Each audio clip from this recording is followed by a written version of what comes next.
the linear equation.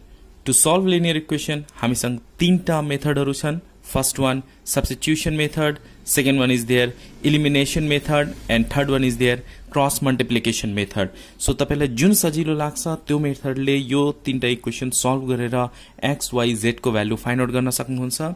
So it's better to use substitution method, elimination method. It is very easy and you will score 5 marks from there. So let's take a start. यहाँ तीनटा इक्वेसनहरु देखो छ. So we have 2x minus y plus z is equal to minus 1. Equation 1 write on. Next one is there, x minus 2y plus 3z is equal to 4. Equation 2. Last one is there, 4x plus y plus 2z is equal to 4. Equation 3. तीनटा equation यहाँ देखो छ. So first of all we have to take equation 1. Equation 1 लिने र यहाँ z को value find out गर्ने. So taking equation 1, taking equation 1, equation 1 लिने 2x minus y plus z is equal to minus 1. Then we have to find out the value of z. So z is equal to के हुन्छ, यो दुईटा terms लाई के गर्ने, right side मा ल्याउने. So minus 2x लाई राइट मा ल्याउँदा के हुन्छ, minus 2x हुन्छ. y लाई ल्याउँदा यहाँ minus y छ भने plus y हुन्छ. minus 1 already छदैछ, so minus 1. Okay, up to here. Suppose this one is equation 4. Now equation 4 यो value of z हामी गएर equation 2 र equation 3 मा substitutes गर्छौं. Okay, so we can write here, substituting the value of z in equation 2 and 3. 2 र 3 मा राख्ने हो, 1 मा राख्ने हैन, किनभने यो इक्वेसन कहाँबाट आएको छ, 1 बाट नै आएको छ. सो 1 मा राख्ने हैन. यो इक्वेसन 1 बाट आएको छ भने 2 र 3 मा राख्ने. इक्वेसन 2 के छ, अब यहाँ राख्ने x minus 2y plus 3z is equal to 4. z को प्लेसमा हामी के लेख्छौं, यो value of z, x minus 2y plus 3, z को भ्यालु के छ यहाँ, minus 2x plus y minus 1. Okay, is equal to 4. Now just calculate, you will get equation in the form of x and y. So यहाँ x र y मात्र छ, z eliminate भयो. अब के गर्ने, यहाँ x minus 2y plus minus हुन्छ, यो 3 2 जा 6x plus 3 into y, 3y plus minus 3 into 1, 3 is equal to 4. Okay, here x, here minus 6x, so we get minus 5x minus 2y plus 3y, so we get here plus y is equal to here 4, and this 3 we can take right side, so we can write here plus 3. So minus 5x plus y is equal to 7. यो equation अघि कहाँसम्म आएको थियो, 4 सम्म आएको थियो, यो equation 5 भयो. अब हामीले के भन्यौं, z को भ्यालु कहाँ राख्ने, 2 मा र 3 मा. 2 मा त भयो, 2 मा राख्दा एउटा इक्वेसन आयो. अब 3 मा राख्ने. First of all write down equation 3, and equation 3 के छ, 4x plus y plus 2z is equal to 4. अब के गर्ने, z को प्लेसमा z को भ्यालु फाइन्ड पुट गर्ने. So 4x plus y plus 2, the value of z. z को value के थियो, minus 2x plus y minus 1 is equal to यहाँ कति छ, 4. So 4 write down. Open the bracket. 4x plus y plus minus 2 2 जा 4x plus 2 into y 2y plus minus 2 into 1 2 is equal to 4. अब यहाँ हेर्नुस् है, यहाँ 4x छ, यहाँ 4x छ, क्यान्सल हुन्छ. सो यो दुईटा क्यान्सल भयो. अब यहाँ y छ, यहाँ 2y छ, 2y plus y के हुन्छ, 3y हुन्छ. यो 2 लाई के गर्ने, राइट मा लाने, इज इक्वल टु 4. यहाँ minus 2 छ भने के हुन्छ, plus 2 हुन्छ. 3y इज इक्वल टु कति भयो, 6 भयो. Now this in multiplication, so we have to divide. So 6 by 3 हुन्छ. y is equal to, when you divide this we get here 2. Okay, हामीलाई x y z को value find out गर्नुपर्ने. y को value कति आएको छ, 2. अब यो y को भ्यालु गएर इक्वेसन 5 मा राख्दा के आउँछ, भ्यालु अफ x आउँछ. Okay, so putting the value of y in equation 5. equation 5 मा राख्ने. equation 5 के छ यहाँ, minus 5x plus y is equal to 7. so minus 5x plus y को भ्यालु कति आएको छ, 2. so we have to write here 2 is equal to 7 minus 5x is equal to, यो 2 लाई राइट साइड मा लाने, 7 minus 2 minus 5x is equal to 5. This is multiplication, so divide huncha.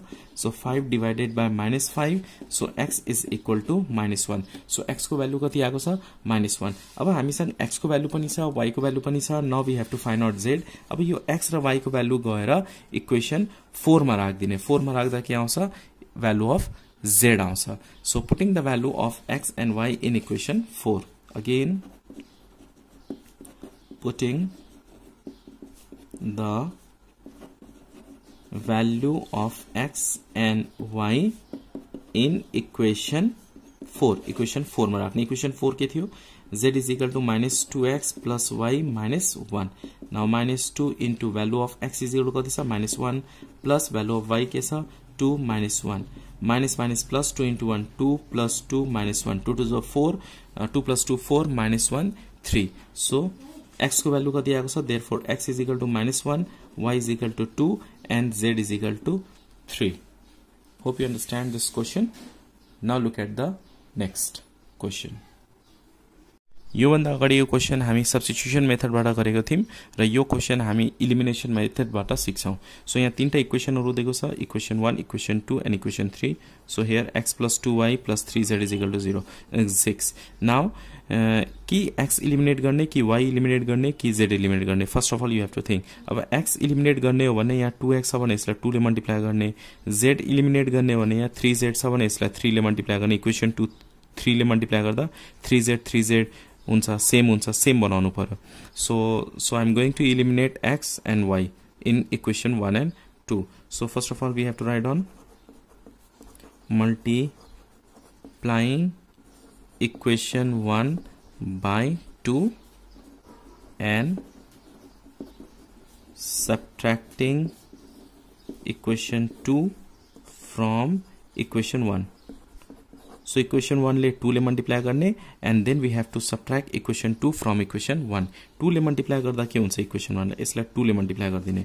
So we can write here 2x plus 2 into 2, 4y plus 2 into 3, 6z is equal to 2 ले multiply करदा के हुन्छ 12 हुन्छ.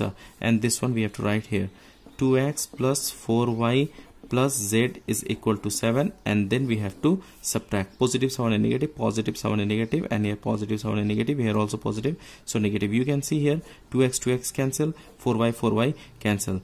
6z minus z के हुन्छ यानी 5z हुन्छ is equal to 12 minus 7 is equal to 5. Now this in multiplication, so के गर्ने divide गर्ने. Z is equal to के हुन्छ 5 by 5, z is equal to के भयो 1. Okay, sometime दुईटा टर्म्स हुन्छ यानेरी अहिले एउटा टर्म छ, दुईटा टर्म्स हुन्छ. Okay, now next. Now first अब के गर्ने इक्वेशन 1. अब यानेरी x एलिमिनेट गरौँ. यो 3x यहाँ छ, यहाँ x छ भने यसलाई के गर्ने इक्वेशन 1 लाई 3 ले मल्टिप्लाई गर्ने. हामीले चाहिँ x लाई एलिमिनेट गर्दै छौं है.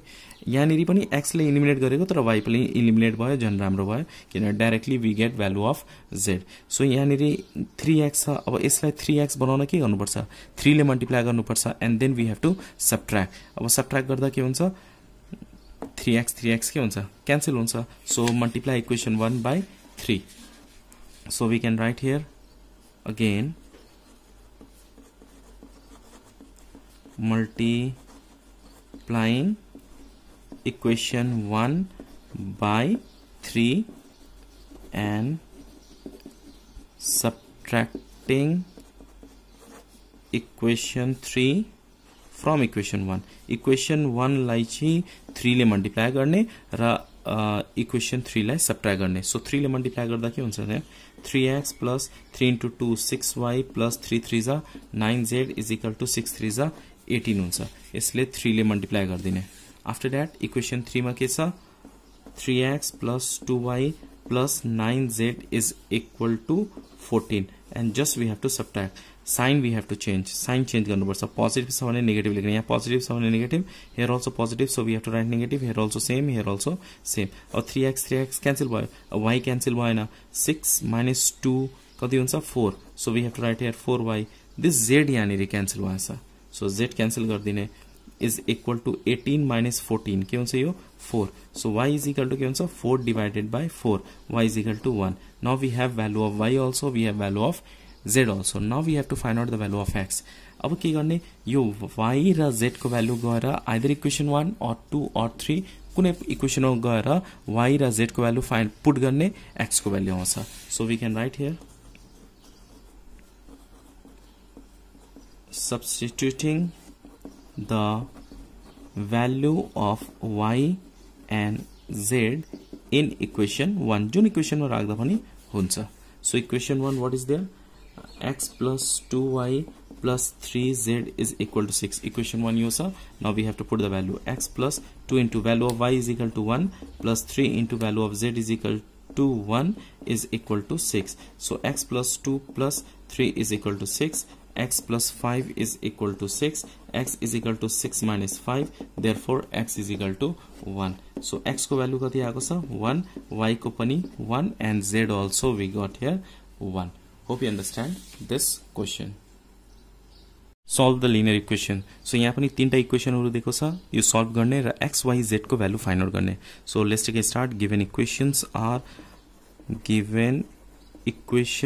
यहाँ तीनटा इक्वेशनहरु छ. X plus 2y plus z is equal to 0. Write down equation 1. Next equation 2x plus y minus z is equal to 0. This equation 2. And the last equation is x plus y plus 2z is equal to 0. This equation 3. अब यहाँ equation 1, 2, 3 मा जुन method use गर्दा पनि हुन्छ, इलिमिनेटिङ method, substitution method या cross multiplication method, म चाहिँ यसमा गएर इलिमिनेसन मेथड यूज गर्न गइरहेछौं. सो इक्वेशन 1 लिने, z को भ्यालु फाइन्ड आउट गर्ने र त्यो z को भ्यालु गएर इक्वेशन 2 र 3 मा राख्ने. So from equation 1, so we can write here from equation 1. So x plus 2y plus z is equal to 0. Now to find out value of z, z find out गर्ने यो दुईटा term के गर्नुपर्छ, right मा लाने हो. Right मा लादाखेरि के हुन्छ -x minus 2y. Okay up to here. Now this equation 4. अब यो इक्वेशन 4 भयो नि z को भ्यालु. अब यो z को भ्यालु गएर इक्वेशन 2 र इक्वेशन 3 मा राख्ने. So we can write here substituting the value of z in equation 2 and 3.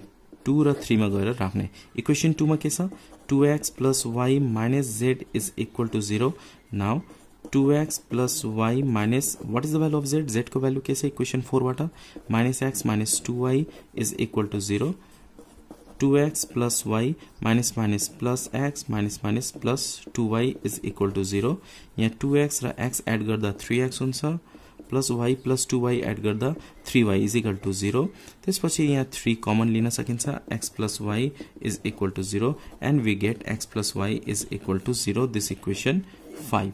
Okay up to here. Now यो इक्वेशन 2 मा पुट गरेको थियौं, अब 3 मा पुट गर्ने z को value. So again we have to write here again equation 3 के छ x plus y plus 2z is equal to 0. अब यहाँ गएर z को भ्यालु फाइन्ड पुट गर्ने. x plus y plus 2 z को भ्यालु कति छ -x minus 2y. So write down here -x minus 2y is equal to 0. So x plus y plus minus minus 2 into x 2x plus minus minus 2 into 2 4y is equal to 0. x minus 2x के हुन्छ -x, y minus 3y 4y के हुन्छ -3y is equal to 0. Okay up to here. If you take minus common, so what is here remaining? Minus common लिँदाखेरि के हुन्छ x plus 3y is equal to 0, or we can write x plus 3y is equal to 0. This equation 6. Okay.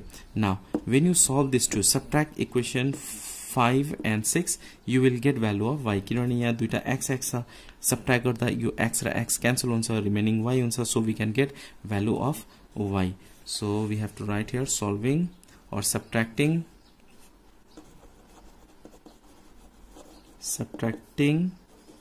equation 6 from 5. 5 बाट 6 subtract गर्ने. So equation 5 मा के छ x plus y is equal to 0. equation 6 मा x plus 3y is equal to 0. Let's subtract minus minus. यो दुईटा cancel भयो. y minus 3y के हुन्छ minus 2y is equal to 0. So this in multiplication. So divide गर्ने y is equal to 0 by minus 2 हुन्छ. So y is equal to 0 by minus 2.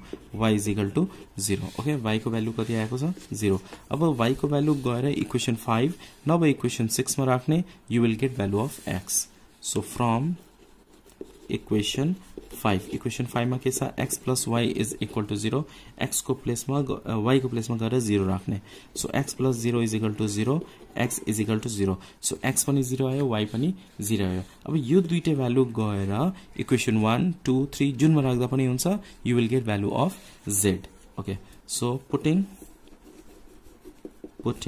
the value of x and y in equation 1 जुनमा राख्दा पनि हुन्छ 2 3 मा जुनमा राख्दा पनि भयो.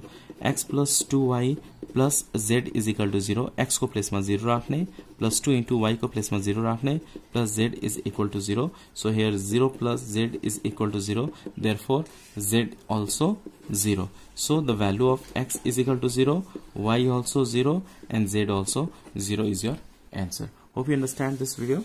If you understand, please hit the like button, and if you are new on my channel, please consider subscribe and do not forget to share with your friends. Thanks for watching till last. Keep supporting and keep sharing.